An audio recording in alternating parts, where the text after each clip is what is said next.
Petite actu sur Next Gen Auto. Binotto promet un tout nouveau moteur et du mieux pour Ferrari l'an prochain, et encore du mieux pour 2022. Oh, nous voilà rassurés, si c'est Binotto qui le dit alors. Quand s'arrêtera le chemin de croix pour Ferrari, actuellement 6ème au classement des constructeurs menacé par AlphaTauri pour la 7ème place? Invité d'un podcast de la F1, Mattia Binotto, le directeur d'écurie sous pression, a d'ores et déjà promis du mieux pour 2021 dès l'an prochain donc. Ça devrait être surtout sur le plan de l'unité de puissance que Ferrari devrait progresser, ce n'est pas très difficile. Les choses vont s'améliorer l'année prochaine. 2020 est une saison très difficile pour nous. Elle était difficile dès le premier jour et nous avons eu peu d'occasions de développer notre voiture.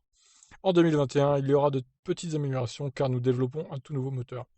Nous y travaillons très dur maintenant sur le banc d'essai. Bien sûr, notre objectif est de mieux performer l'an prochain. Sur le plan de l'aérodynamique, Mattia Binotto, en revanche, ne promet pas la lune, puisque Ferrari n'aura que 2 jetons pour vraiment faire évoluer sa monoplace. Très peu de liberté nous sera laissée l'an prochain sur l'aérodynamique. Mattia Binotto promet heureusement plus à moyen terme pour Ferrari à compter de 2022 à la faveur du tout nouveau règlement technique qui permettra à la Scuderia de refaire son retard sur l'aéro. Tout sera différent en 2022. Nous aurons de nouvelles voitures, de nouveaux châssis et tout le monde repartira de zéro. Personne ne peut y travailler avant le 1er janvier. Nous commencerons à travailler, nous aussi, le 1er janvier. Ce sera donc passionnant, car je suis sûr que cela rendra notre sport plus fort. Et chez Ferrari, nous en ferons certainement partie, et nous nous en réjouissons. Ferrari est une équipe jeune aujourd'hui. Nos pilotes le sont.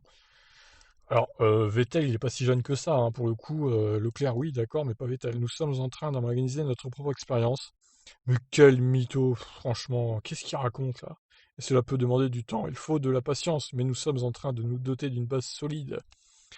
Le mec, il essaie de nous faire croire que Ferrari est une équipe qui vient de se créer, tout comme As par exemple. Non mais attendez, faut arrêter de marcher sur la tête, quoi. Enfin, Mattia Binotto veut notamment, dans le cadre des nouveaux accords, que la F1 s'occupe durablement de la question de l'écologie. Si vous regardez vers l'avenir, la F1 doit rester une plateforme d'innovation. Nous devons examiner avec la FIA et la F1 les possibilités de rendre la F1 plus durable. Ouais, d'accord, Mathieu, change bien de sujet. Ouais, bon. Je sais pas si vous êtes fan de Ferrari, que vous me suivez là, mais je serais vous, je m'inquiéterais quand même pour Ferrari parce que c'est pas que de telles déclarations que ça va dans le bon sens. Ferrari est une équipe jeune aujourd'hui, oui, bien sûr, oui, tout à fait, tout à fait. Ferrari est une équipe jeune, ils sont là depuis le début de la Formule 1, presque Ferrari, mais bon, à part ça, c'est une équipe jeune. C'est vraiment révoltant de telles déclarations. Ce mec, faut le virer en fait. C'est ça l'idée en fait. Il faut virer Mattia Binotto de la direction de Ferrari parce qu'il fait n'importe quoi.